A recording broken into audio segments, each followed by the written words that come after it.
오늘 설교의 주제가요.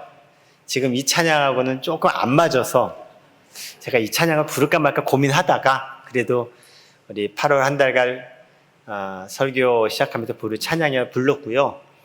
오늘의 주제는 조금 무겁습니다. 우리 사람이 살면서 인생 속에 만나는 공통점 한 가지가 있어요. 여기 계신 모든 분들 다 해당됩니다. 인생엔 고난이 있다라는 거예요. 이 고난이라는 거 안에는 질병, 사고, 상해, 이별, 슬픔, 장례, 국가적인 재난, 기후의 위기, 모든 것들을 다 통칭하는 단어 고난. 아마 한 분씩 여러분에게 인터뷰를 한다면 저는 지금 이런 고난을 겪고 있습니다 라고 이야기할 만한 것들이 아마 다 한 가지씩은 있을 거예요. 경제적인 고난, 사업적인 고난, 관계적인 문제, 여러 가지가 아마 한 가지씩은 다 있을 거예요. 공통적으로 인생 속에 존재하는 문제입니다.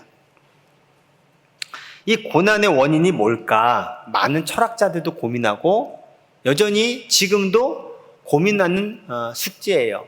고난의 원인이 뭘까? 세상에는 일반적인 법칙이 있습니다. 착한 일을 하면 좋은 결과를 얻고 나쁜 일을 하면 대가를 치르게 된다. 이게 법칙이면 좋겠는데 전 좀 바람이지 않을까 싶어요. 그래서 나와 있는 이에 관련된 사자성어가 대표적인 게 몇 가지 있죠. 여러분들 다 아는 사자성어입니다. 권선징악. 착한 일을 권장하고 악한 일을 징계한다. 인과응보. 선한 일을 하면 선의 결과가 따르고 악을 행하면 악의 결과가 뒤따르게 된다. 자업자득. 자기가 저지른 일의 결과를 스스로 돌려받는다. 바로 세상은 이와 같이 이런 법칙에 따라서 이루어져야 하고 또 이루어지기를 희망하고 있죠. 성경에도 다르지 않습니다. 특히 하나님께서 심판하시는 건 저는 이 기준에 근거해서 심판하신다고 생각을 해요. 그리고 그 심판은 사실 우리도 예외가 아닙니다. 신명기서는 모세가 이스라엘 백성들에게 너희들 이렇게 살아라 라고 당부하는 설교의 내용이 신명기서에 담겨져 있고요. 그 중에 아주 핵심적인 말씀이 신명기 28장에 나오는데 그 28장의 내용을 다 읽지는 않고 아주 그냥 핵심 문구만 두 구절을 읽어볼게요. 신명기 28장 2절 그리고 15절인데 내가 내 하나님 여호와의 말씀을 청종하면 이 모든 복이 내게 임하며 내게 이르리니 하나님 말씀을 순종하고 따르면 복이 임한다 라는 말씀이고요. 15절 네가 만일 내 하나님 여호와의 말씀을 순종하지 아니하여 내가 오늘 내게 명령하는 그의 모든 명령과 규례를 지켜 행하지 아니하면 이 모든 저주가 내게 임하며 내게 이를 것이다. 즉 내가 하나님께 순종하면 복을 받고 순종하지 않으면 저주받는다. 무서운 말씀이죠. 그런데 두 가지 다 주어져 있다라는 거예요. 즉 권선징악, 인과응보, 자업자득 그렇습니다. 하나님께서 주는 복도 바로 그런 원리 속에 있다라는 거예요. 자, 이 말씀은 이스라엘 백성들에게 주신 말씀이에요. 백성들이 이 말씀을 듣고 그럼요 저희들은요 하나님 말씀 따라 살아갈 겁니다. 하나님께 순종할 겁니다. 그래서 복을 받으면서 살아갈 겁니다. 약속해 주신 그 복의 주인공으로 살겠습니다 라고 다 다짐을 해요. 다 약속도 하고요. 근데 시간이 지나 잊어버리고 까먹고 망각하고 그리고 더 좋은 게 많아요. 더 편하게 지내요. 그러면서 결국은 이스라엘 백성이 하나님께 순종하지 않게 돼요. 죄를 짓게 돼요. 하나님 말씀에 거역하게 돼요. 결국 벌을 받게 되죠. 하나님이 하신 그 말씀대로 이루어지게 돼요. 그 결과가 이스라엘의 멸망이었습니다. 아수르에 의해서 멸망당하고 바벨론에 의해서 완전 멸망당한 그 상태에 이르게 됩니다. 그리고서 이스라엘 백성들이 그제서야 깨닫게 됩니다. 아, 우리나라가 망한 이유가 우리가 잘못해서구나. 자업자득이구나.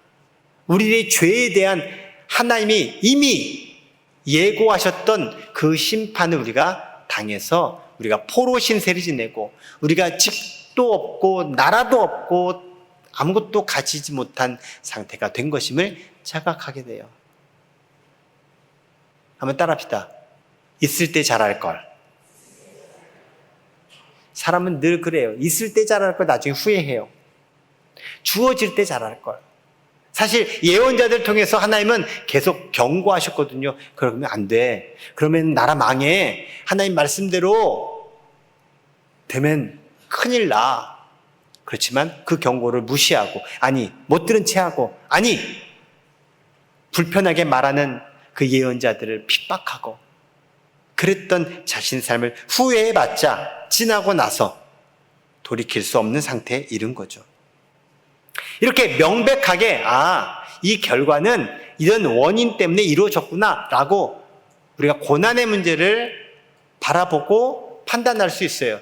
그런데요, 우리의 삶에 닥쳐온 모든 고난을 바로 이러한 인과응보적인 차원에서 다 해석할 수 있느냐? 그렇지 못합니다. 만약 여러분에게 지금 닥친 그 고난의 문제, 인과응보적인 자업자득 차원에서 해석된다면 명쾌합니다. 내가 잘못해서 질병 걸린 거야. 내가 실수해서 이런 결과 맞이한 거야. 내가 이해가 되면, 내가 용납이 되면 사실 쿨합니다. 그런데 많은 사람들이 아닌데 왜 내가 이렇게 억울한 일을 당하지? 왜 나에게 이런 심각한 문제가 생겼지? 라고 이해되지 않기 때문에 더 힘든 거예요. 실제로 세상의 고난의 문제를 보면요, 그렇게 이해가 되지 않는 부분이 참 많아요. 보세요. 우리가 뉴스를 통해서 얼마나 많이 봅니까? 그냥 우리가 볼 땐 죄 없는 사람들이 재난 앞에 죽어요. 오히려 죄 지은 사람들은 떵떵거리면서 살아요. 악한 일 한 사람들이 오히려 잘 돼요. 이런 정의의 문제가 세상 속에 너무 많아요. 그래서 한때 우리나라에 유행했던, 아니 우리나라만이 아니죠, 전 세계에 유행했던 정의란 무엇인가? 정의를 뭐라고 정의 내려야 될까요? 그만큼 혼란스러운 인간사가 바로 우리가 살아가는 이 세상이라는 거예요. 신앙생활도 마구 다르지 않습니다. 자, 이와 같은 문제를, 세상의 악에 대한 문제를 아주 구체적으로 다룬 성경이 바로 욥기서라는 성경이에요. 자, 욥기서 이야기를 잠시 드릴게요. 욥이라는 사람이 있었습니다. 이 사람은 동방 사람들 중에 가장 훌륭한 사람이었어요. 누가 봐도 진짜 정의로운 사람, 대단한 사람이라고 칭송받는 사람이었습니다. 이런 욥을 사탄이 시험을 합니다. 하나님께 찾아가서, 하나님, 저 욥이요, 하나님을 잘 섬기는 이유가 뭔지 아세요? 하나님께 복을 받아서 그래요. 재물이 많고 자녀들도 많고 다 잘 되니까 하나님께 잘 보려고 그런 거예요. 만일 하나님께서 허락하신 재물과 자식을 거둔다면, 빼앗은다면 분명 저 욥은 배신할 겁니다. 그래서 하나님이, 그래? 내가 알고 있는 욥은 그런 사람이 아닌데 그것 때문에 저 욥이 나를 믿고 따르고 순종하는 거 아닐 텐데, 그래? 나는 욥을 믿어. 네가 한번 그럼 시험해 봐. 그래서 사탄이 욥에게 있는 재산을 다 빼앗아 버려요. 자녀들도 다 죽여버려요. 하루아침. 그러니까 욥 입장에서는 하루아침에 있는 재산이 사라져버리고 자녀들도 다 죽어버린 상태에 이르게 된 거예요. 자, 그런 상황에서 욥이 고백한 내용이 욥기 1장에 나옵니다. 21절, 22절 말씀이에요. 이르되 내가 모태에서 알몸으로 나왔사온즉 또한 알몸이 그리로 돌아가올지라. 주신 이도 여호와시요 거두신 이도 여호와시오니 여호와 이름이 찬송을 받으실지니이다 하고 같이 읽어봅니다. 이 모든 일에 욥이 범죄하지 아니하고 하나님을 향하여 원망하지 아니하니라. 아멘. 내게 있는 것을 다 거두어 가도 그러니까 하나님께 범죄하지 않겠다. 하나님께 욕하지 않겠다. 원망하지 않겠다. 얼마나 대단해요. 만일 나에게 그런 일이 벌어진다면 난 지금 어떤 반응을 보일까요? 저만 같아서도 욥처럼 내가 이렇게 할까? 물음표가 돼요. 역시 욥이다 라고 여길 만한 지금 욥의 신앙된 모습을 볼 수가 있죠. 자, 이 모습을 보자 하나님이 그럼 그렇지 역시 내가 알고 있는 욥 맞아. 그러자 사탄이 이에 질세라. 하나님 보니까요 이 정도는 욥이 그 정도는 믿음이 대단한 것 같아요. 그런데요 진짜 저 욥에게 건강의 문제를 빼앗아 간다면 저 욥이 끝까지 이렇게 하나님께 감사하고 원망하지 않을까요? 재산과 자녀는 사실 내가 아니잖아요. 근데 내게 있는 가장 정말 절실한 그 건강을 빼앗아 간다면 아마 안 그럴걸요? 그러자 하나님이 그래? 내가 믿는 욥은 그렇지 않아. 한번 해봐. 그래서 욥의 몸을 칩니다. 발바닥부터 정수리까지 온몸이 다 너무너무 가려운 고통, 통증을 갖게 해요. 교인들 중에 이 신경계 이상을 겪는 분들이 있어요. 류마티스라든지 아니면 대상포진, 이게 신경계 이상으로 생겨나는 통증이거든요. 너무너무 괴롭다라는 거예요. 겪으신 분들은 그러니까 어디 그냥 가려워서 너무 힘든 거예요. 제가 저희 컴플렉스가 하나 있어요. 제가 어렸을 때 화상을 입었어요. 그러니까 어렸을 때 화상을 입으니까 전신화상이 전신화상. 커가면서 세상에 이 화상 부위가 점점 커져요. 제가 기억하는 순간부터 제가 어느 정도 사춘기 고등학교 때까지 이제 화상 부위를 날마다 긁으면서 생활을 했대요. 그리고 제가 알 때도 그렇게. 너무 가려우니까. 근데 이 가려움이 언제 해결되냐면요. 피가 나야 해결되는 거예요. 그러니까 피가 날 정도로 막 긁은 다음에 피가 나면 어우 시원해.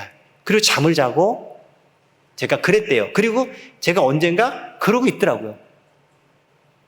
이 욥이 발바닥부터 머리 정수리까지 계속 긁는 거예요. 성경에 보니까 질그릇 조각으로 긁었다. 그냥 손톱만 가지고도 해결이 안 되는 거예요.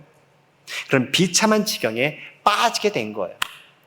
그런 욥이 그런 상태에서 하나님께 이야기하고 있는 고백이 나와요. 욥기 2장 10절이에요. 우리가 하나님께 복을 받았은즉 화도 받지 아니하겠느냐 하고 이 모든 일에 시작 욥이 입술로 범죄하지 아니하니라. 아멘.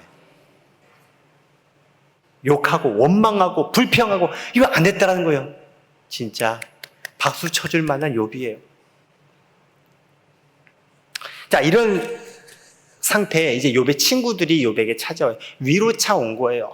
보니까 가산 다 탕진했지, 자녀 다 죽었지. 와이프는 이놈아 욥아 이상해서 어떻게 욕도 안 하고 야 하나님께 원망해 주시기 뭐 하는 거야. 그리고 도망갔어요. 집 나갔어요. 그러니까 욥 혼자 다 망한 상태에서 몸에는 지금 막 별의별 게 다 지금 종기가 다 나 있고 막 긁으면서 어쩌면 외형적으로 보면은 한세병 환자 같은 그런 상태인 거죠. 막 그냥 처절한 모습을 보면서 뭐라 말할 게 없는데 그래도 욥에게 뭐라도 얘기해 줄 것 같아요. 그래서 이렇게 얘기해요. 이유 없이 당하는 고난 없어. 네가 지금 이런 고난 당한 건 분명히 너 하나님 앞에 죄 지은 게 있어서 그런 거야. 빨리 너 죄를 회개해야 된다. 막 그러면서 다그치는 거예요. 근데 욥은 이제 아무리 생각해도 내가 죄 지은 게 없어요. 내가 하나님 앞에 잘못한 게 없어요. 도대체 내가 잘못한 게 있어야 뭘 회개하고 용서를 구하지 없어. 그러면서 욥에게는 억울함이 끌어오르게 돼요. 맞아. 내가 하나님 앞에 잘못한 게 없는데, 내가 입술로도 내가 범죄하지 않았는데 뭔 일이래? 내가 왜 이런 일을 당해야 돼? 그러면서 그 안에 자기도 모르는 분노도 생기고 원망도 생기고 하나님을 향해서 막 이건 못하고 막 내 안에서 막 그냥 요동치면서 격동의 시간들을 보내게 돼요. 차라리 태어나지 않았으면 내가 이 고난을 겪지 않을 텐데 하면서 원망 섞인 마음들이 욥에게 자리하게 돼요. 그리고 시간이 흐른 어느 날 폭풍 가운데 하나님이 욥에게 나타나시고 말씀을 하십니다. 그리고 하나님이 욥에게 이렇게 질문합니다. 욥아, 내가 천지를 창조하고 질서를 세울 때 너 어디 있었니? 너 창조의 비밀과 신비를 얼마나 아니? 여러분 대답해 주세요. 천지를 창조하고 하나님 질서 세울 때 여러분 어디 계셨어요? 그 하나님이 창조하신 비밀과 신비를 얼마나 아세요? 대답을 못하죠? 욥이 대답을 못하는 거예요. 왜요? 하나님 창조하실 때 나는 있지도 않았고 당연히 있지 않았으니 하나님이 창조하신 것을 볼 수도 없었고, 그러니까 내가 알고 있는 건 뭐예요? 내가 태어나서 내가 보고 있는 것, 내가 느끼고 안 것이 전부죠. 자, 이제 여러분이 대답해 주세요. 그럼 욥이 알고 있는 게 많아요? 하나님이 알고 있는 게 많아요? 자, 잘 모르는 내가 모든 걸 알고 있는 하나님 앞에 뭘 얘기할 수 있겠어요? 그럼 하나님 뭘 얘기해? 야, 넌 뭘 알고 있니? 욥이 이 하나님의 질문을 들으면서 자신의 무능함과 무지를 깨닫게 돼요. 내가 갖고 있는 능력에 비하면 하나님의 능력은 전능하시고, 내가 알고 있는 것에 비하면 하나님은 모든 걸 다 알고 계신데 난 아무것도 아닌데 라고 하는 사실을 발견하게 돼요.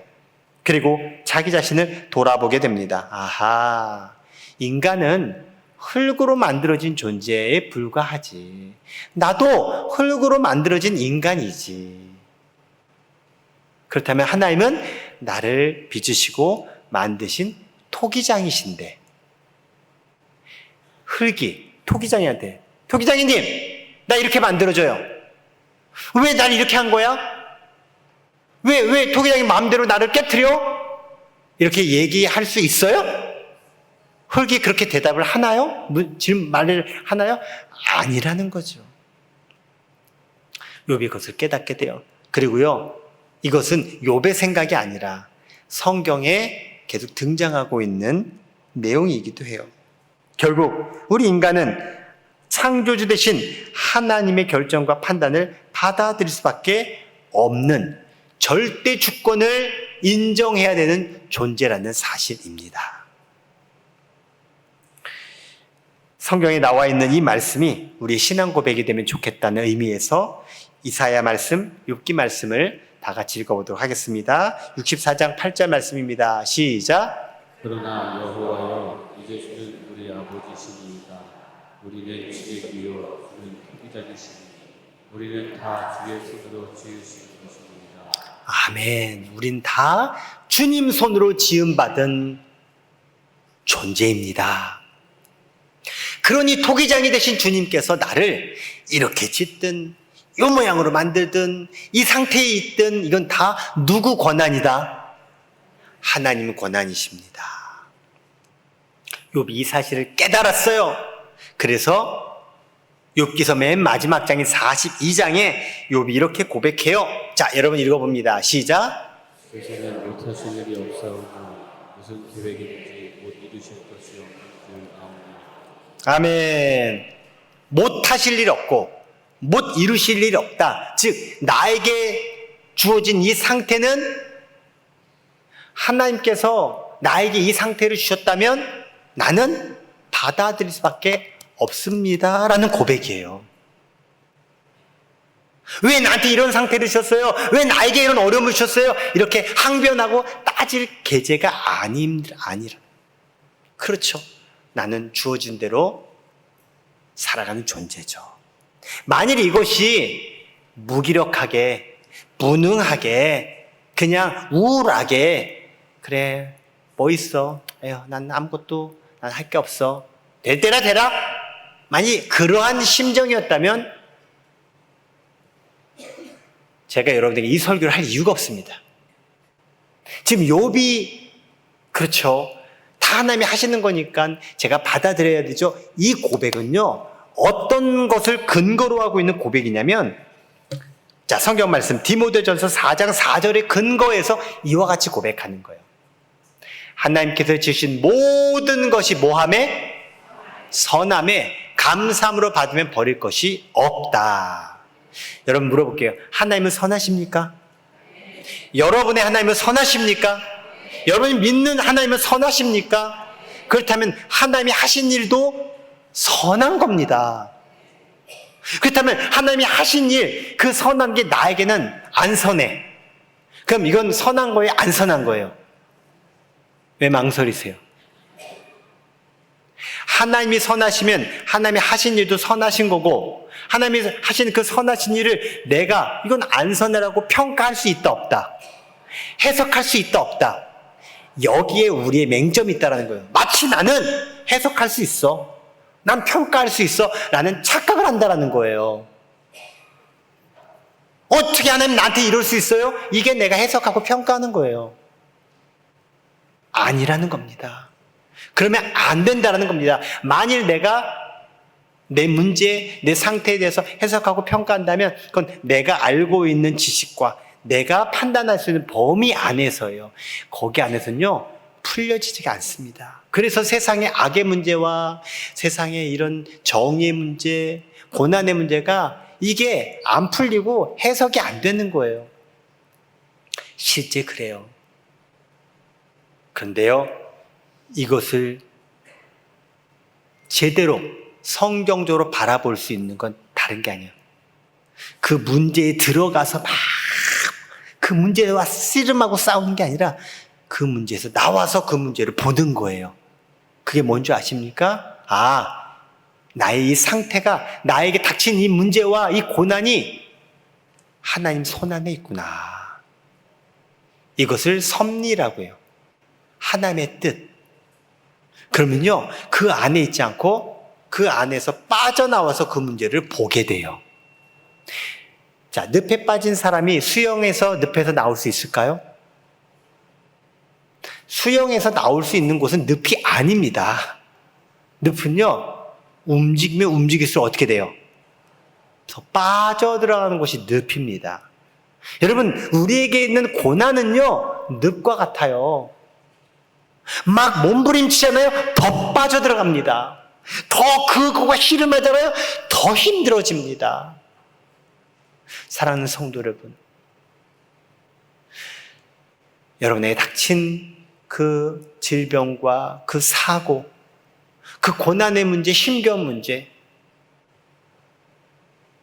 하나님께서 알고 계심을 믿으시기 바랍니다. 그리고 그 상황이 어떻게 됐는지는 몰라요. 그건 하나님이 직접 나에게 얘야 이러이러해 라고 얘기하지 않는 이상 몰라요. 하지만 우리가 할 일은 선하신 하나님을 믿는 거예요.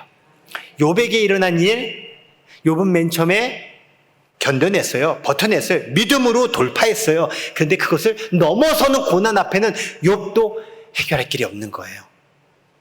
그런데 나중에 알게 됐어요. 아, 이 모든 게 다 하나님의 섭리 속에 이루어지는 거구나. 맨 처음에 그것을 알고 믿었던 욥이었는데 하도 고통 가운데 있다 보니까 자기도 더 이상 버거운 거였거든요. 그렇습니다. 우리에게 가장 중요한 것 한 가지.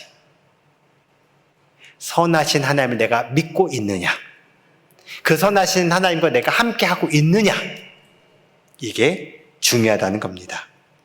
따라합시다. 고난은 하나님의 뜻 가운데 있습니다. 혹시 여러분에게 닥친 그 고난을 어떻게 여러분들이 감당해야 될까? 괴롭습니다. 힘듭니다.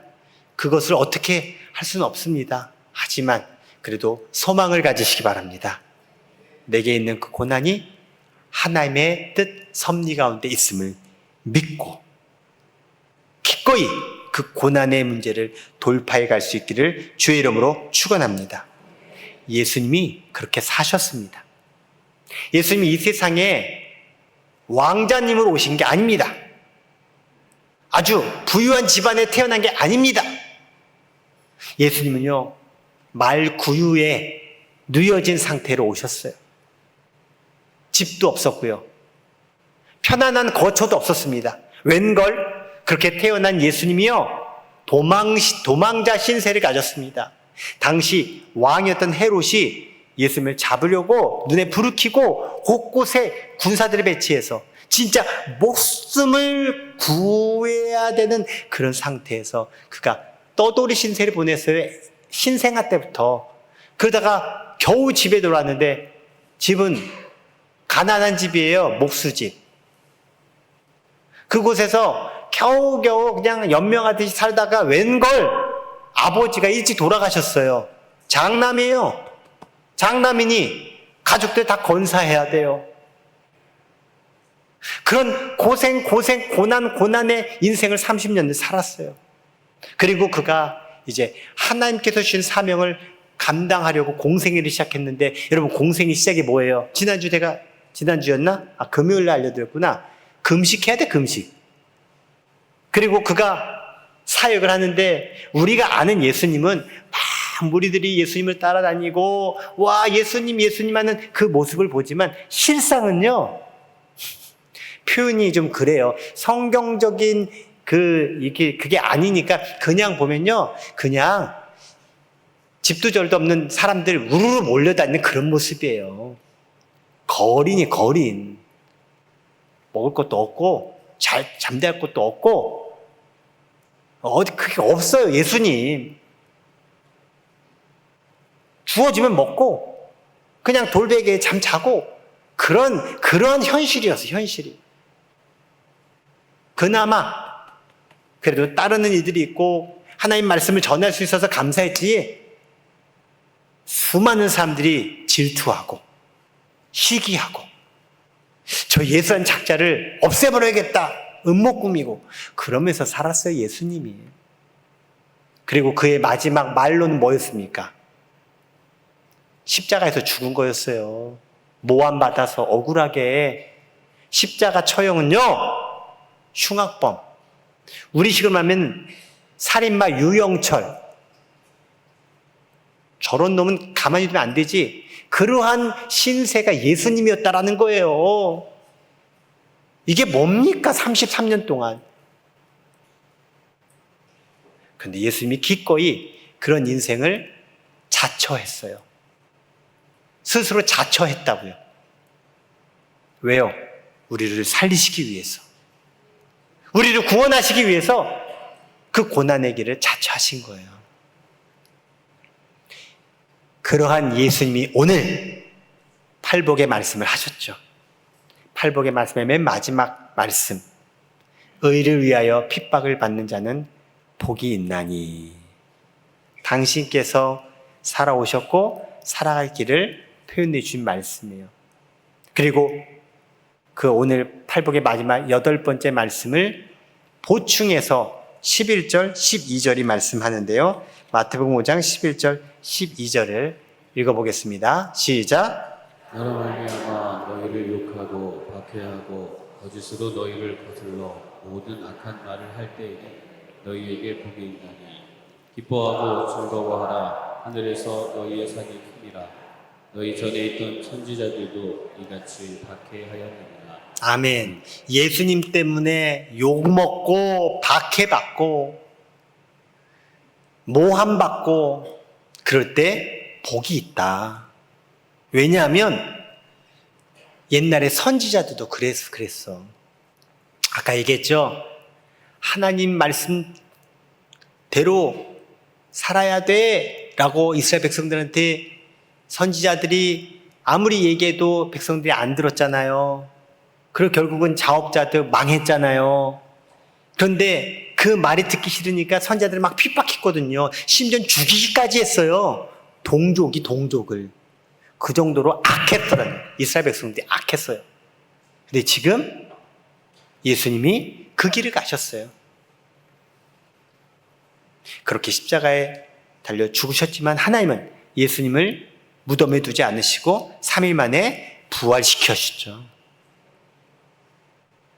당신의 보좌 우편에 앉히셨어요. 제자들이 이걸 다 보았어요. 그렇다. 우리가 할 일은 스승 되신 예수님이 사신 길을 우리도 따라 살아가는 것이다. 그래서 제자들이 또 자처해요. 우리도 예수님처럼 살아야겠다. 그러면서 예수님이 하셨던 말씀들을 막 생각해내요. 그 중에 하나가 오늘 팔복의 말씀이고, 또 그 중에 하나가 나를 따라오려거든 자기 십자가를 지고 따라와라 라고 하는 말씀도 생각나면서 이 제자들이 교회를 이루고 그 교회가 그렇게 살아가요. 그러면서 남겨진 말씀이 로마서 8장 17절, 베드로전서 4장 말씀, 제가 대표적인 말씀을 준비해 왔습니다. 여러분이 색깔 있는 부분을 읽으시면 돼요. 자녀이면 또한 상속자 곧 하나님의 상속자요 그리스도와 함께한 상속자니 우리가 그와 함께 영광을 받기 위하여 고난도 함께 받아야 할 것입니다. 아멘. 영광 받기 위해서는 모두 함께 받아야 된다? 고난도 함께 받아야 된다. 스스로 지금 나는 안 할 거니까 너희들은 그렇게 해, 이게 아니에요. 우리 그렇게 합시다. 예수님도 그렇게 하셨으니까 우리 예수님 따라 그렇게 합시다 라고 지금 이야기하고 있는 거예요. 베드로전서 4장 13절 14절 오히려 너희가 그리스도의 고난에 참여하는 것으로 즐거워하라. 이는 그의 영광을 나타내실 때에 너희로 즐거워하고 기뻐하게 하려 함이라. 너희가 그리스도의 이름으로 시험을 당하면 복 있는 자로다. 영광의 영 곧 하나님의 영이 너희 위에 계심이라. 내게 있는 고난을 나는 즐거워하겠다. 내가 고난에 참여하는 것을 내가 기꺼이 하겠다. 그런 말이에요. 왜요? 주님의 이름으로 욕먹으면, 고난받으면 복이 있기 때문에. 예수님이 팔복에 하셨던 그 말씀을 한참 지나 제자들이 그대로 이야기하고 있고 그대로 살아가고 있습니다. 그렇습니다. 주님을 위해 핍박받는 자, 고난받는 자에게 천국이 주어집니다. 팔복의 말씀 시작할 때 심령이 가난한 자는 복이 있나니 천국이 그들의 것이며, 맨 마지막 8번째 의를 위하여 박해받는 자는 복이 있나니 천국이 그들의 것입니다. 예수님은 계속 지금 천국, 하나님 나라를 이야기하고 있어요. 행복하다 너희들은 왜? 하나님 나라가 임했기 때문에 그렇다. 하나님 나라가 임했으니 그 하나님 나라에서 여러분 살아가시기 바랍니다. 이게 예수님의 우리를 향한 행복 선언입니다. 사랑하는 성도 여러분, 여러분에게 지금 닥친 위기, 위험, 고난, 재난, 어려움, 힘겨움 이해되지 않습니다. 아니, 누군가 그 문제를 또 해결하기도 만무합니다. 그래서 우리는 힘겹죠. 하지만 소망을 가지시기 바랍니다. 내게 있는 이 어려움 다 하나님 손 안에 있다. 하나님께서 뜻하신 가운데 이 모든 것이 지나가게 될 것이다. 우리는 우리에게 주어진 하나님의 나라, 그 하나님 나라를 우리가 발견하고 그 하나님 나라에 거하며 하나님 나라의 이 기쁨과 즐거움을 주님께서 주신 대로 누리는 일만 남았다. 이 행복한 삶으로 살아가는 저와 여러분 되기를 주님의 이름으로 축원합니다. 평화의 기도, 지난주에 우리가 마지막 기도 함께 했던 그 기도문을 썼던 성 프란시스코가 고난과 박해에 직면한 성도들에게 해주었던 명언이 있어요. 이 명언을 읽고 설교를 마치도록 하겠습니다. 주님이시여, 제가 바꿀 수 없는 일들을 받아들일 수 있는 힘을 제게 주소서. 우리는 내 고난의 문제를 해결할 수 없습니다. 감당할 힘이 없습니다. 그래서 주님의 힘이 필요합니다. 그 주님의 힘을 힘입어야 합니다. 그게 바로 성령 충만함입니다. 주님의 영이 임하면 내 힘으로 이 고난을 해결할 수 없어도 주님의 힘으로 이 고난을 풀어갈 수 있고 돌파해 갈 수 있습니다. 그리고 그 힘을 얻기 위해 여러분 이 자리에 나오실 겁니다. 주님의 힘이 여러분 가운데 임할 줄 믿습니다. 그리고 더 주님께서 내게 주신 능력을 우리가 힘입도록 여러분 힘쓰시기 바랍니다. 그게 바로 우리가 계속해서 기도의 자리, 예배의 자리를 사모하는 겁니다. 금요일부터 부흥회를 합니다. 금토일. 부흥회하는 이유는 행사 치르기 위해서가 아닙니다. 그렇습니다. 오순절 마가다락방에 임했던 성령의 체험을 우리가 힘입기를 원하고 성령 충만하기를 원하기에 부흥회를 하는 겁니다. 정말 여러분에게 닥친 그 힘겨운 문제들, 문제와 싸우지 마시고 하나님의 힘, 하나님의 능력을 힘입도록 여러분 사모하면서 결국 주님께서 기꺼이 여러분의 삶을 여러분들이 능히 감당할 수 있도록 이끌어 가시는 그 삶의 마지막 영광의 자리에 이르시기를 주의 이름으로 축원합니다.